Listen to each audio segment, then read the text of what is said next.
everyone, and welcome to a special live edition of Playoff Beards. I'm Adelia, that's my buddy Snark. We're here to recap the second round of the Stanley Cup Playoffs and preview the conference finals. Snark, how you doing tonight? I'm doing fine tonight. Down to 4. Now we're down to 4. The last few weeks left of the NHL season. Stanley Cup's going to be wrapping up soon. It's going to be. I'm pretty sure there are many people that picked these 4 to be the last ones standing. There's either going to be a new champion or the first or a second time champion, the first time in a long time. Carolina's 2006 and Dallas's contentious win, we'll say, in 1999. The only 2 Stanley Cup winners of the 4. Florida back in an Eastern Conference Finals since some team took them out in the Stanley Cup. When was that? It doesn't 96. Matter. It doesn't matter who it was or when it was. Oh, okay. That's fine. I believe that was 4 games. So, yes, it's of course it's an exciting time.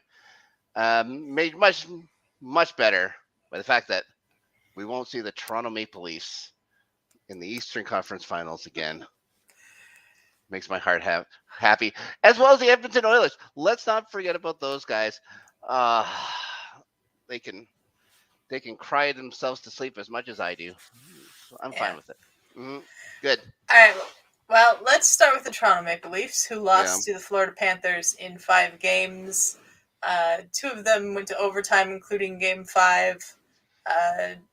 This was, I don't want to say a shocking result, but a shocking performance by Toronto in this series.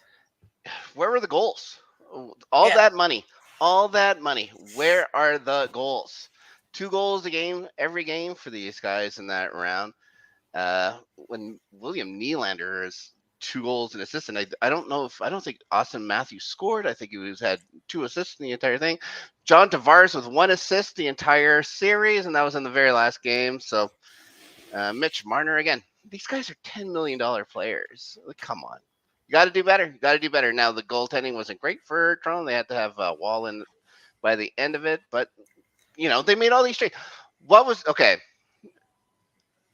Maybe this is a lesson for general managers moving forward. You do not need to make those kinds of moves at the trade deadline just to make moves. Your team was running fine. You had probably a good room. Why change it so much? To get O'Reilly? Like, what? Really? All right, fine. Yeah. What did he do? Did he score second round? I don't think he did. Barely played. I think he did. Barely played. Yeah. The Leafs will eat themselves. The Leafs will eat themselves every year. Now, congratulations to Florida. Also, I would like to remind you, I picked Florida to win, and I may have picked them just to be a brat, just because I'd rather have seen Florida win than Toronto. But yes, I did pick them, but I picked them in 6, so I was way off. By 1 game. Yeah, congratulations. Well, they just kept doing the things that made them successful in the first round, and that's heavy forechecking and not giving up very much space at all of these guys, and there was like 0 respect given to these things. So that's good. Like, and you look at a guy like Matthew Tkachuk, where he didn't score in the second round, but he had a lot of assists. I think he had 8 assists or something like that in that round. So I think he has 16 points overall for Florida so far. He's been everything they wanted, and considering the huge trade to get him, giving up Huberdeau and Weegar just to get him, and he's proved worth it. And I said in our Stanley Cup preview, just before the playoffs, Paul Maurice is a good playoff coach, and he just continues to prove it, taking out the top point getters in NHL history in Boston and the heavily favored Toronto Maple Leafs. They're doing it with lots of scoring up and down the lineup, and revitalized Bobrovsky, who's been terrific. Bobrovsky has been great since he came back in. Now, we can talk about, real quick, what did you think? Do you think Morgan Rielly scored in Game 5 or were you happy with the no goal call? I'm fine with the no goal call. I mean, I don't know what the ref was waiting for to blow the whistle. Yeah. But I'm fine with the no goal call on that. Yeah, I was. I have no idea there was no way he could see the puck. I don't know what he was waiting for. Was he waiting for it to come in or something like that? It was the linesmen, and the far ref started coming in before even the play was over. So before the whistle was blown, anyways, it looked like the far ref was going to his mouth or whatever to blow the whistle. Maybe he was waiting to see if the other guy would do it. But the one picture that the Leafs like to show, or the Leaf fans like to show, is Bobrovsky's skate on the puck with the puck in the net. But that was after he got up. It was with his the foot other skate from what was already on the pad or whatever. His right pad was on the puck. It was his left skate that you see with the puck on it after he got up. So I don't think there's any way in hell they could have proven that was a goal, and they didn't. It wasn't a goal. So a lot of whining, and there's going to be a little bit of whining about that for a little while in Toronto. So they like to whine about quite a bit of things. Um, they may be whining about who's going to be their general manager soon. I guess for some reason they've left it up to Dubas to decide. All right, and this time he's saying, "Oh, all cards are off the table. Like we'll deal anybody basically." It's like, oh, who are you dealing? Who are you going to deal? What are you going to get for Yeah. William Nylander from that contract? You can't trade Tavares. He has a no trade and he doesn't want to go. How do you trade Austin Matthews? So it leaves Mitch Marner and his incredibly bloated contract as a winger. Yeah. He's not if he was a center, then sure, I there's a heard possibility. But yeah. I saw on Twitter that someone was suggesting that Colorado should trade Rantanen to Toronto for Mitch Marner, and I was like, Rantanen has a much better contract than Mitch Marner has, and is a much better player than Mitch Marner is. So no. Yeah. Yeah. He's also a proven winner. Yeah. Yeah. Mitch Marner's, all these Leafs, they're the Muskoka boys. They have it pretty good in Toronto. They're big celebrities. They make a lot of money. They go out to the cabins in the summertime. They all get to hang out, and they're heroes and stuff like that. And there's zero pressure from within to win. I'm going to say that. I don't think the Maple Leafs themselves, like Maple Leaf Sports and Entertainment, I don't know if they even give a shit if they ever win a Stanley Cup because they're making money. This is going back to That's the 80s and just stuff so before. So crazy. yeah, yeah. It's I sometimes feel for Maple Leafs fans. That's a brief moment of weakness by me though, and then it's over. It's like no, they deserve it. They got their series win for the first time in 19 years. They Yeah. celebrated like they won the cup, and then they got a gentleman's sweep out the door in round I'm two. pretty. Yeah, I'm pretty sure there's still going to be a parade. I haven't ruled out a parade. Could happen. Okay. Well, Florida's moving on, and Florida will Yeah. be playing the Carolina Hurricanes, who defeated the New Jersey Devils in 5 games. Yeah. This series was very one-sided, except for the one game the Devils managed to win, which was very one-sided for the Devils. Yeah, I think we both. I think we both chose the Canes to win, but I think we both had it like going 7 games or something. I was excited. I was excited for a good back and forth series, and it didn't really amount to much. No. The Hurricanes they're good. And how about Freddie Anderson coming in? Hasn't lost yet this year. I think he has a 930 something save percentage. Freddie Anderson. How's that, Toronto? Yeah. How's that feel, Toronto? What could you use? I'm sure they love it. Couldn't you use a starting goaltender right now? It's too funny. It's too funny. And so the Paul Stastny Stanley Cup chase lives on. So I'm proud of that. I really like Rod Brindamore as a coach. I like that fire. I like passion in a coach. I don't like just standing around moping and stuff like that. He's you can tell that he still has that competitive fire in him. I'm really looking forward to this series as well. I'd like to say congratulations to New Jersey. Like, who saw New Jersey doing this well this season? Yeah. Yeah, and with a rookie goaltender coming in and Schmid and stuff like that too. So, yeah, I thought they played incredibly well to get there. This is taking nothing from them, and they're so young. They're such a young team, and there's circlings around Winnipeg now, and because Connor Hellebuck only has 1 year left on his contract, and it might be hard to convince him to stay with all these other changes that might happen. That New Jersey is going to take a real hard look at getting Connor Hellebuck out of Winnipeg. It's going to cost them, hopefully, an arm and a couple of legs, but yeah, that's a story for next season, not the Stanley Cup playoffs. What we cover here on the Playoff Beards on the LGRN, the Highlights Network. all How's right, that? that sounds good. Okay, very good. Let's take a moment and hear from Justin on how you can help support the channel, and then we'll move on to the Western Conference. Hey guys, it's Justin, aka Hambone, just here to let you know a couple of things that we have going on with the channel. One, we have a Patreon. If you can and want to support us, you can do that. As little as $1. You can join the Discord. We also have a merch store where you can get some cool shirts, mugs, and stuff with all of our different shows and labels on there. And thank you for all of our supporters that have already been there with us.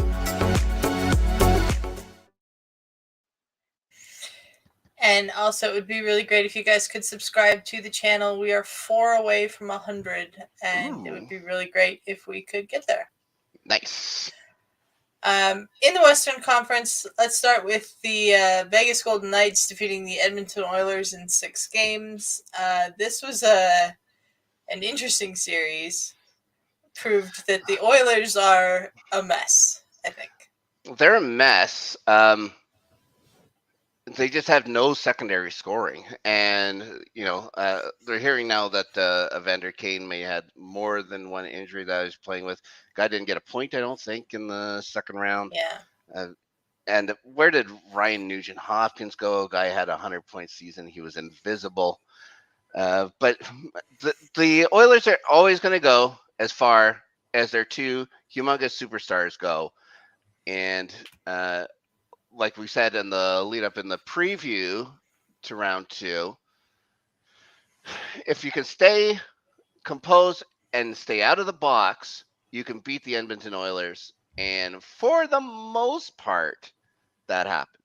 For the most part, there like when McDavid and Draisaitl would score, it'd be power play goals.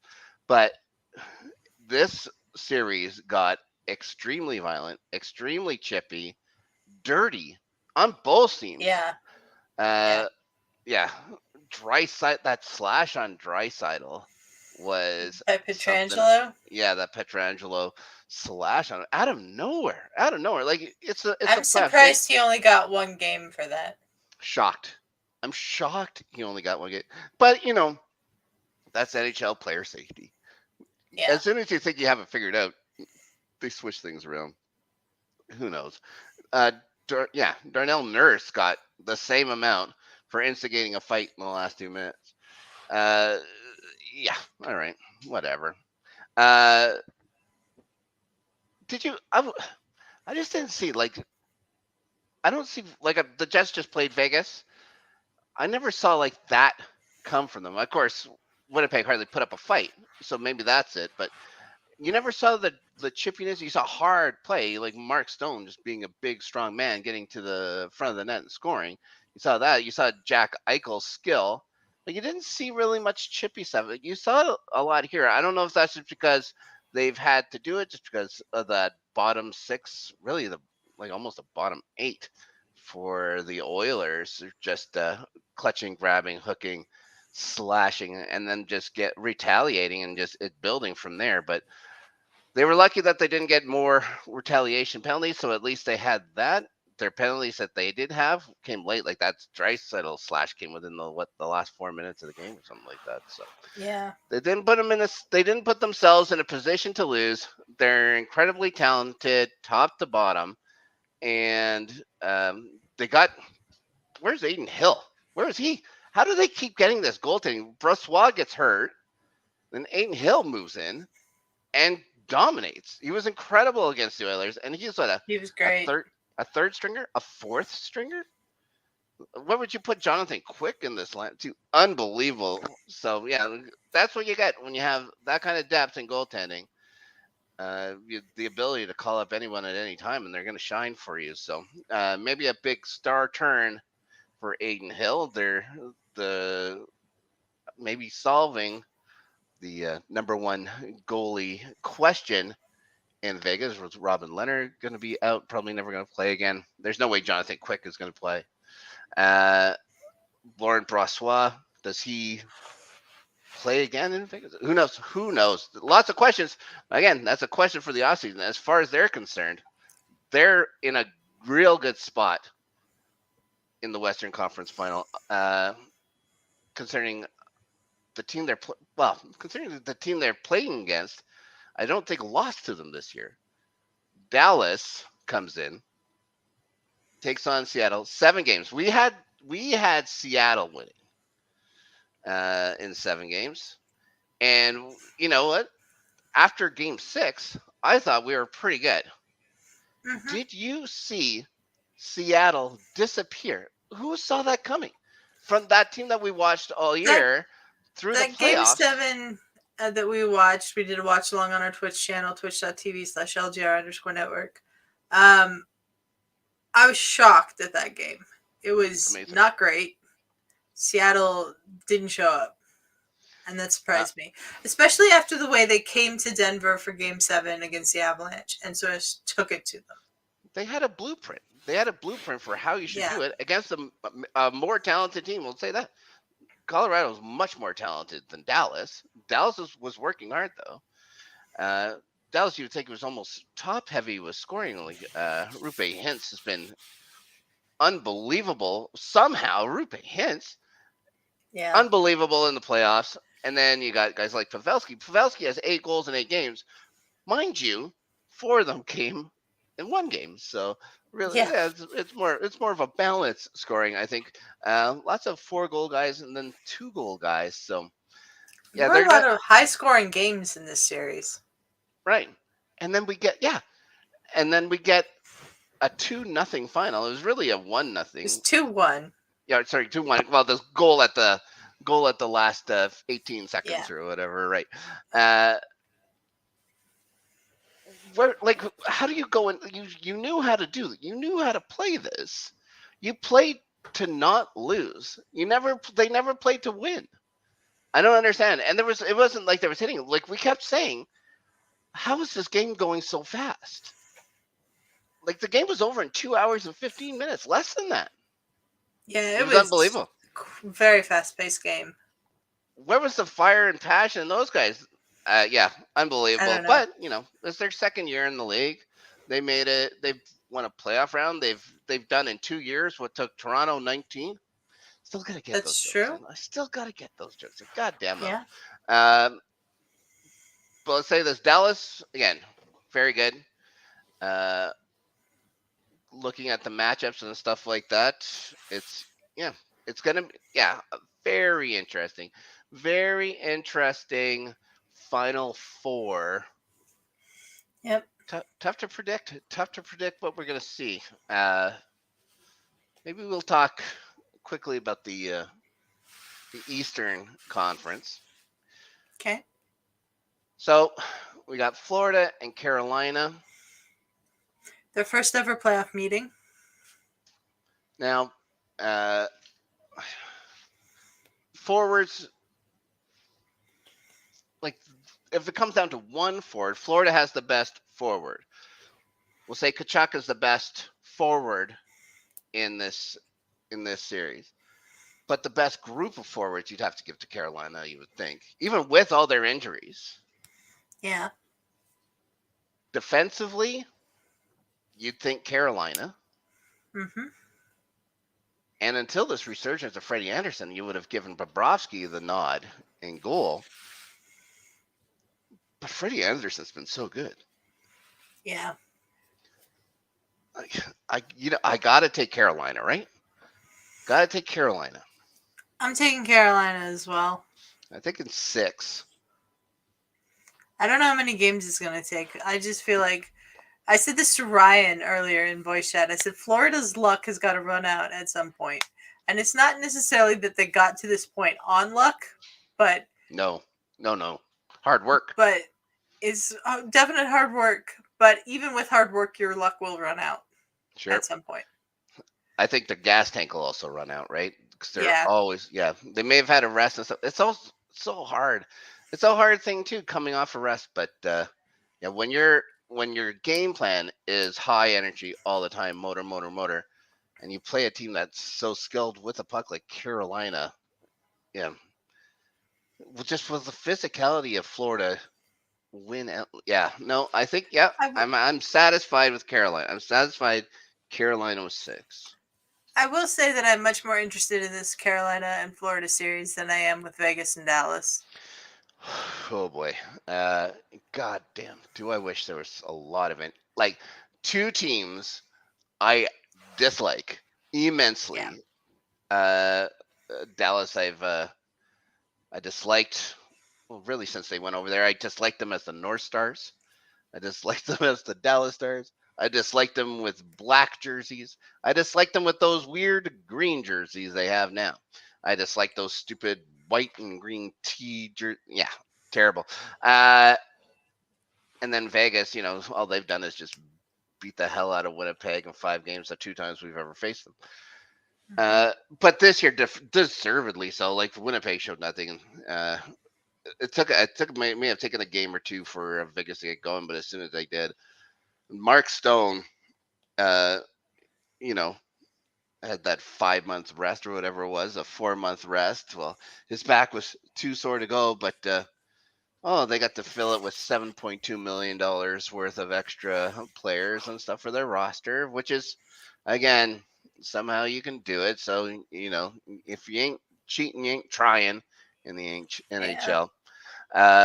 So again, an advantage with that, but they're a team that's also managed to keep a lot of their core together from that first year, making it to the finals, and Carlson, for example, having a real good playoff as well. Additions to Dallas has really helped them out. I think Max Domi's been very good for them, aside from Rupe Hintz. Joe Pavelski, coming over from San Jose a season ago or so, has been, again, defying Mother Nature as well. Now, Jake Ottinger, you would have to believe to be the better goaltender, right? You would But think. yeah, and you look at Aiden Hill though, and you just don't know. I think Vegas as a defensive core works so well, but Dallas is no slouch. Dallas made it to the Cup final a couple years ago. In the bubble year, but what are you gonna do?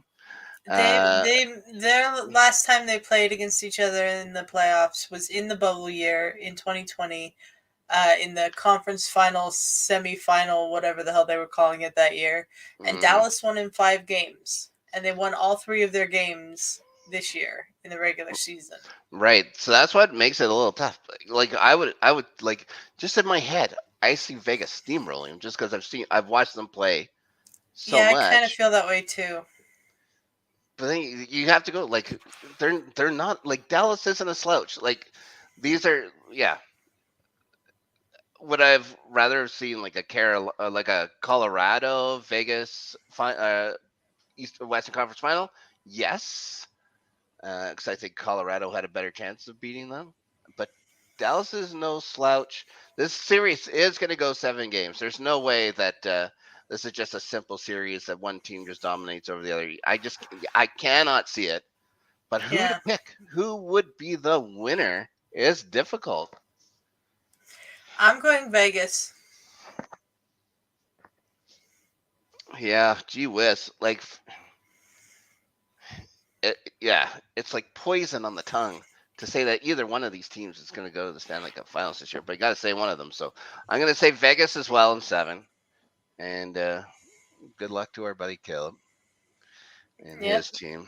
But I'm just hoping whoever wins this series, I hope it's a heavy toll they have to pay. I hope that, there's upwards of 30, 40 hits a game. I want lots of penalties, lots of slashing, things that slow other teams down. This is what I want, and I want it for 7 straight games because I want whoever gets out of the East to beat whoever comes out of the West. But we'll see. We'll see could be 2 weeks, could be less. We'll see what happens in the Stanley Cup Finals. Yep. And then in a little bit of other news, we had Chicago winning the Connor Bedard sweepstakes. I still can't believe they have a first-round pick this year after all of that stuff that went down at the beginning of last season. Couldn't have happened to a nicer bunch of guys, right? Oh my God. Yeah, it should be an embarrassment to the league that this has happened, but Chicago will be picking first. I believe this will be the first time since they picked Patrick Kane first overall, right? I think so. Yeah. Now, I think I mentioned it on the show before. I've seen Connor Bedard play. I've heard people saying like the Leafs should package something to get Bedard instead of Matthews, or with Matthews or whatever to get Bedard. I heard even sending McDavid or whatever to Chicago to get Bedard and something. It's like, guys, Bedard is a very good hockey player. If you think he's this big monster, he is not. And also, he's chippy. And I think the kind of stuff that he's been getting away with in the Western Hockey League will not fly in the NHL. I'm intrigued to see how he's going to work, especially with nothing. There's nothing. Chicago doesn't have anything. They have nothing for him to play with. Yeah. So I don't. Yeah, he isn't. He alone isn't going to save the Chicago goddamn Blackhawks. Would he even be the number one center for them next year? Who knows? But yeah, congratulations to them. Whatever. Bunch of jerks. Yeah. Can't stand them. Can't stand them. There's no way they should have. And the worst is like hearing Joel Quenneville and stuff like that might be interviewing for coaching vacancies and stuff like that too. And Stan Bowman. It's awful. Stan Bowman was supposedly in contention to get the Pittsburgh job. So, yeah, good on the NHL. That's right. Oh yeah, they handled that whole situation perfectly. Dickheads. Just absolutely, completely, totally perfectly. And if you think I'm being serious, you are very mistaken. All right. Very, very mistaken. Mm-hmm. And in other news, the other big news coming out this week, the voters in Arizona said no to the Coyotes arena plans. So they're playing at the Arizona State University arena that seats like 2,500 people again next year. Yeah. I think they say it's 4,500, but probably only 2,500 show up. The Mullet Arena, a good name for a hockey rink, but come on, whatever. Mm-hmm.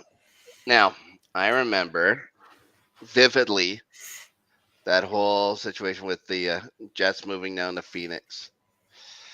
One of the day when it finally came out that we weren't going to be able to save the club, like there was telethons, there was kids donating all of their allowances. They're like, I don't know how much money was raised, not very much, but in the hundreds of thousands, just from people on the street trying to save the Jets. There was a huge campaign.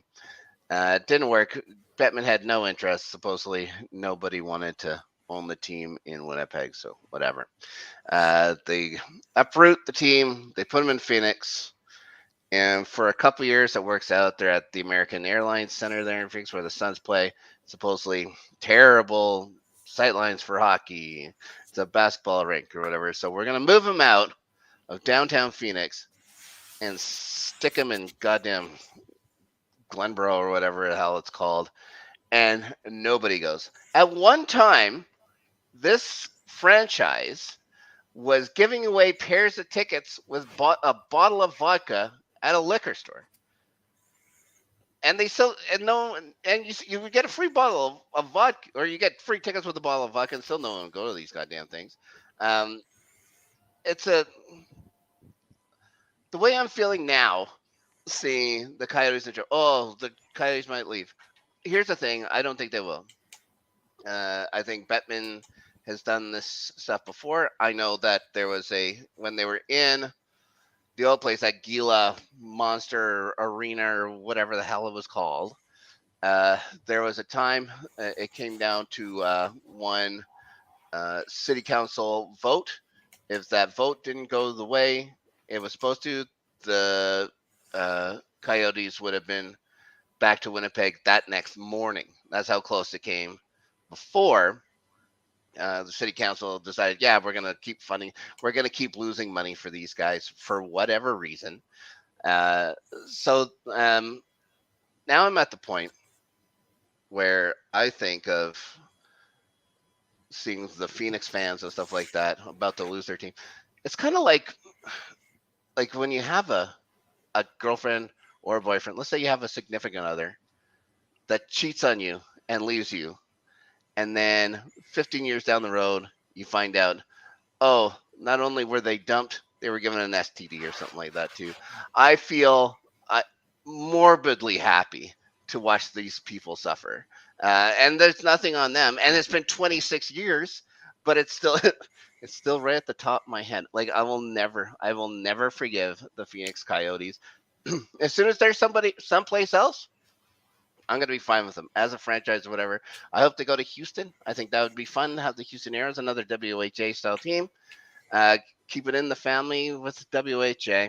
But yeah, I will never pity the people of Phoenix if they lose that club because nobody cares. They don't care. Yeah. You want to talk about the hockey market? Fine. Nobody cares. Nobody watches. They're not watching. They're not paying money. The NHL, if nothing else, is a gate-driven league still, and nobody goes. Nobody goes. You have 4,500 seats and you can't sell it out. The Mullet Arena. It's so sad and pathetic that team is still in Phoenix. It's Gary Bettman's pet. Like, yeah. And I'm sorry, Gary, but it's down to one leg. It's blind. It's incontinent. It's riddled with sores. It's time, Gary. It's time. Yeah. You know, all things. It's just the natural progression of life for this club. It's time. Get rid of them. Unbelievable that they're still there. A, unbelievable they're still there. B, that they're still fighting to be there. And that one of the clubs that I heard, or one of the cities I heard that might be able to take it over in relocation, not just Houston, but Atlanta? Again? Atlanta? Yeah, I wouldn't go back to Atlanta. Well, I don't know how they could, seeing how they want to keep everything, half the teams in the East, half the teams in the West. There's no way Detroit wants to come back, even though they were probably better in the Western Conference than they were in the Eastern Conference. Yeah. Well, just because of the time change, like you can have 3-hour road games. Jets have to do 2 hours road games, but whatever. Yeah, it's just time. It's time to finish the Phoenix Coyotes. Let everybody move on. They're done. They're done. And they don't care. The people don't care. The bureaucrats might have voted for it. Yes. When it comes to the people, they do not want it. So why are you fighting for them to have it? I don't understand. I will never understand when you saw so many people in the streets at Portage and Maine flocking. Save our Jets. And you shrug your shoulders. And these guys who couldn't give a shit just keep getting more and more chances. It's unbelievable. Yeah. It's gross. Well, we will see what happens with the Coyotes after the coming season because the NHL Deputy Commissioner said today they're going to be there next year. So they have to. Yeah, that'd be the thing. It'd be way too late to change anything now. There's nobody that's prepared. At least when the Thrashers were sold to Winnipeg, the Moose was run like an NHL club. So it was easy. It was like the hardest thing was getting a new uniform. That's why you saw that first draft, Mark Scheifele wearing an NHL crest. And that was it. We hadn't even named the team yet. And so in the 3 months later, whatever, we had jerseys and team names and blah, blah, blah, blah. So, it's tough. And that's another reason why the Jets didn't go to, I believe they were supposed to go to Kansas City that first year. And we fought and held on, and it was too late for them to move. And that's why it went to another guy, and that's where it went to Phoenix, and everything went wrong. So, yeah. Okay. Well, conference finals start tomorrow. Ooh. And we're going to do a watch along at some point during the conference finals. Not sure which game yet. We will post about it on our Twitter. at LGR_network when we decide which game we're going to do the watch along for. Snark, where can the people find you? Well, first, of course, you can find both of us on our English Premier League podcast, The Starting 11. That's wrapping up as well. It looks like all the loose end kind of deals are tied up now. We should know what the top four are anyways. Some teams had great seasons. Some teams had seasons they'd rather and I would rather forget. But yeah, please join us over there if you'd like to find out some more about what's happening in English football. You can follow me at Snark Yeti on Twitter. Probably the best follow because I do so much that you'll ever do. The Starting 11 airs on this channel at Tuesdays at 3 o'clock. So check it out. We got a couple more episodes of that left before the season is done. Sure. And you can find me on Twitter at Adelia Chambo. I tweet marginally more than Snark does. Yeah. If you tweet once, that's way more. And we'll be back with another Playoff Beards at the end of the conference finals and previewing the Stanley Cup finals. So until next time, guys. Peace.